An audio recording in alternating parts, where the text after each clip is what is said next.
வணக்கம் மக்களே. இப்ப நான் எங்க இருக்கேன் அப்படின்னா, நாமக்கல் மாவட்டத்துல புன்னமலை அப்படின்ற ஒரு கிராமத்துல மலை மேல அமைந்த ஒரு சிவன் கோவில்ல தான் இருக்கேன். இந்த சிவன் கோவிலோட தற்போதைய நிலைமை இந்த மாதிரி தான் இருக்கு. இந்த சிவன் கோவிலுக்கு வழி பாத்தீங்கன்னா கிழக்கு நோக்கி கிடையாது. இது ஒரு சிறப்பம்சம். சோழர்கள் ரொம்ப அழகிய கட்டுமானம் இந்த கோவில்ல பண்ணிருக்காங்க.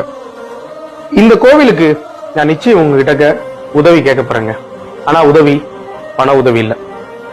நீங்க இந்த கோவிலுக்கு வரணும், அவ்வளவுதான். இந்த கோவிலுக்கு நீங்க வந்தீங்கன்னா நிறைய பேருக்கு இது தெரியப்படுத்தப்படும். அதே வேளையில உங்க கையில இருக்கிற அந்த ஷேர் பட்டன் அதை மட்டும் நீங்க அமுத்தி நிறைய பேருக்கு தெரியப்படுத்துங்க. குறிப்பா அரசாங்கத்துக்கு இது கவனத்துக்கு போகணும். ஏன்னா மலை மேல சிவன் கோவில் இருப்பது அரிது. இங்க இருக்குது. அந்த கோவிலை நம்ம காப்பாற்றணும், காப்பாற்றுவோன்ற நம்பிக்கை எனக்கு இருக்கு.